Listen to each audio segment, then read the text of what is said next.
Grupo Oro presentan.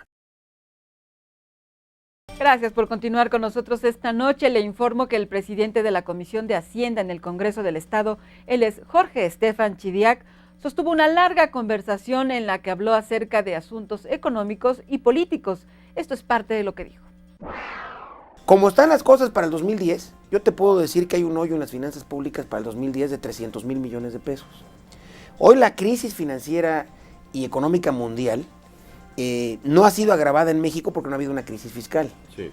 El año que viene se estima que la mayoría de las economías y Estados Unidos van a salir de la crisis, pero México va a tener, con esta crisis económica, ahora sí una crisis fiscal. Y esto es una bomba para todos los mexicanos. Si el gobierno quiebra, pues quebramos todos los mexicanos. Y entonces sí perderemos de forma más generalizada nuestros empleos, nuestras viviendas, el país se puede volver un caos. Hay que ver cómo se soluciona. Yo pensaría que si se garantiza a los 105 millones de mexicanos la cobertura de la seguridad social, que implica servicio médico gratuito para los 105 millones de mexicanos. ¿Y medicina gratuita? Medicina gratuita por la seguridad social para todos los mexicanos. Pues ¿quién va a pagar el IVA en medicinas si se garantiza una cobertura básica a través de la red de seguridad social a los pobres, a los indígenas, a los campesinos, a los desempleados y a los empleados? Pues solamente la van a pagar los ricos que no van a los hospitales públicos. No le va a afectar a ningún pobre. Y entonces quienes van a los hospitales de 5 estrellas, digamos, Sí. que usan medicinas de patente, de las más caras, pues van a pagar. Y entonces sí valdría la pena revisar el tema del IVA en alimentos y medicinas, porque entonces la medicina no le afecta a los pobres porque tienen la cobertura, los 105 millones sin pagar ninguna cuota. Segundo, con esto se bajarían las cuotas a la seguridad social que hoy pagan los obreros y los empresarios, bajando el costo de contratar trabajadores, ampliando la contratación y la creación de plazas para generar empleo. Hoy no se contratan muchos trabajadores, independientemente de la crisis o no, porque sale muy caro contratar trabajadores. Entre los impuestos que se cobran, más el Infonavit, más el IMSS, etcétera, etcétera, etcétera, le sale muy caro contratar a un trabajador a una empresa. Si yo bajo las cuotas a la seguridad social, las cuotas del IMSS, que hay más de 11 millones de trabajadores contratados con seguridad social en el IMSS, si bajo estas cuotas, va a ser más barato contratar trabajadores. Por lo tanto, voy a poder contratar más trabajadores y generar más empleos. Si bajo las cuotas, los obreros, los trabajadores van a pagar menos cuotas, van a tener un salario neto mayor y van a poder comprar más. Con esto entonces van a tener más dinero en el bolsillo. Entonces es un tema que hay que discutir. Hay elecciones y bueno, a diferencia del Partido de Acción Nacional, que anda haciendo campañas de desprestigio, yo en lo personal, perteneciendo a un partido como el PRI, siendo oposición, no me tapo la boca para decir que es una posible solución para una crisis futura del país. Y estamos diciendo lo que es la verdad. Podría ser más fácil nada más dedicarnos a engañar y decir cosas que la gente quiere oír. Pero creo que con honestidad hay que pensar que el país se puede hundir. Y hay que buscar soluciones. Creo que eso es lo que no están viendo muchos, Jorge. Me da la impresión de que están pensando que esto se termine en 40 días cuando las elecciones lleguen y cuando las curules se completen o se llenen también. Me refiero a la Cámara donde tú estás trabajando hoy día. Sí, pero el país sigue con su marcha y la marcha no es la que quisiéramos todos. Ahora me estás anunciando que después de esta crisis económica podría venir una crisis fiscal hacendaria.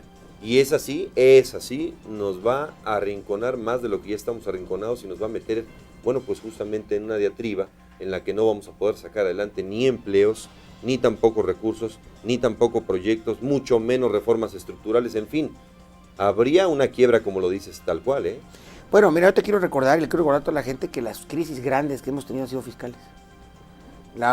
Digo, desde la época de Echeverría, que se empezó a gastar más de lo que teníamos, y luego con López Portillo y de la Madrid, las crisis fueron fiscales. El gobierno gastó más de lo que tenía, y el gobierno no pudo enfrentar sus deudas, y esto generó crisis gravísimas. Entonces, hoy no tenemos una crisis fiscal porque el gobierno vendió el petróleo a $70 por adelantado y el petróleo llegó a tocar pisos de $30. El año que viene lo vamos a vender en lo que esté. La recaudación de IVA, de IETU, de ISR está muy por abajo de lo programado. Los gastos son históricos. Este año el gobierno va a gastar 3,000 millones de pesos. Entonces, salvo que hubiera un recorte de 300,000 millones de pesos para el año que viene, con sus consecuencias, que 300,000 millones es todo el programa de inversión, es la mitad del programa de inversión. Bueno, eso retrasa ¿cuánto tiempo el país? No, no solamente lo retrasa mucho tiempo, imagínate los efectos para el empleo, el PIB y la actividad económica de un recorte brutal del gobierno. O endeudarse otra vez. Que es la más fácil. Yo creo que ya sabemos lo que es endeudarnos. Entonces, hay que ser conscientes y hay que valorarlo. Ahí se lanzó esa propuesta, no quiere decir que sea la postura de mi partido, pero es una propuesta sensata, yo creo, donde millones de mexicanos que hoy están en la zona indígena, cuando llegan a viejos no tienen de qué vivir. Si metemos a los 105 millones de mexicanos en la seguridad social mínima, básica, tendrían también una aportación para su vejez, tendrían servicio médico gratuito y no pagarían medicinas, obviamente, porque tendrían ese servicio médico gratuito. Y se les devolvería con pensión, con seguro de incapacidad física para poder trabajar en su propia actividad. Y con el servicio médico gratuito se les pagaría muchísimo más de lo que podrían gastar en cualquier IVA. Ahí sí se le devolvería más que proporcional a la gente, y a muchos trabajadores que hoy cotizan le daríamos un salario neto mayor porque pagarían menos seguro social. Ahora no bajaría el dinero del seguro social, porque con ese dinero que se recaudaría del IVA, el gobierno le compensaría al seguro social lo que no recaudaría por bajar las cuotas. Así que habría dinero para medicinas en el seguro y habría para más hospitales. Y esto genera un ciclo positivo en el país. Sí, nada más que las propuestas que tienen ciclos positivos pareciera que están literalmente secuestradas, y secuestradas por los partidos políticos, y más en momentos como estos, Jorge, cuando todo el mundo lo que quiere es pues denostar o de no estar, como tú quieras. A mí me da tristeza, mira, yo ahorita oí no un debate, pero oí comentarios de gente del gobierno federal, de mi partido, de Alejandro Armenta. Yo creo que no ha sabido el gobierno federal y el Partido de Acción Nacional responder a la actitud que tuvo mi partido en esta legislatura. Quiero recordarle a la gente que cuando el gobierno federal, el presidente Calderón tomó posesión, bueno, había apuestas casi de si podía tomar posesión o no, si este país iba a desmoronar, porque el presidente Calderón ganó por un margen mínimo, fue casi un empate, digamos, con López Obrador, y quien fue el fiel de la balanza para que hubiera gobernabilidad y se pudiera instalar el gobierno federal.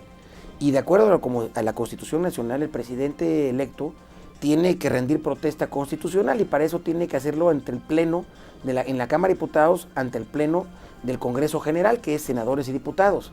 Y para que hubiese quórum y se pudiera instalar el Congreso General, tenía que estar... Hacemos falta nosotros. Y yo me acuerdo que tuve que entrar por el sótano de la Cámara de Diputados, protegido por el basamento, protegido por el Estado Mayor Presidencial, sin avisar por dónde íbamos a entrar, porque el PRD bloqueó todas las entradas de la Cámara. Y entramos milagrosamente con nuestras banderas nacionales, para simbolizar que estábamos con México. Y vamos a seguir estando con México.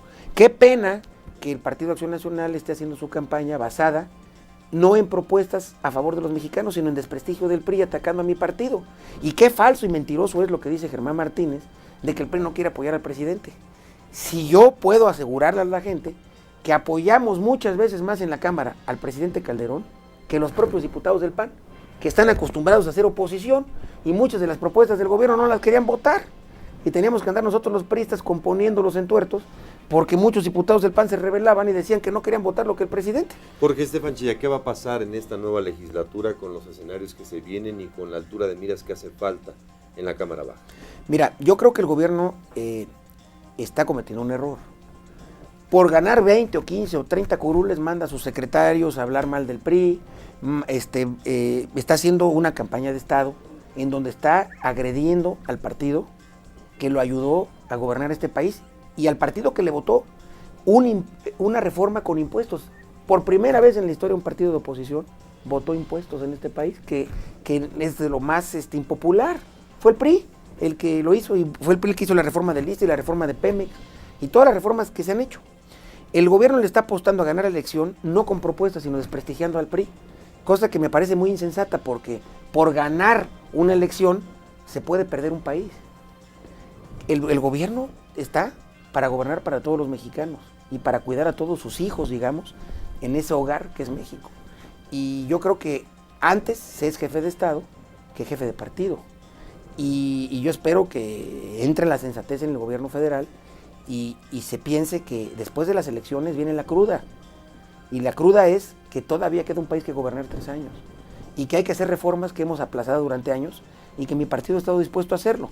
¿A qué le apuesta el gobierno? A que el PRI es un partido institucional, a que el PRI es un partido que quiere a México y que estas heridas y estos, digamos, ataques y estas humillaciones y ofensas que están haciendo públicamente, el PRI las va a hacer a un lado porque el PRI quiere a México. Y porque los diputados que van a llegar, aunque los hayan ofendido y los hayan golpeado y los hayan difamado como partido, ponen ante todo a México. Y eso le están apostando, cosa que es verdad, así somos los priistas. Esto fue una producción de Grupo Oro.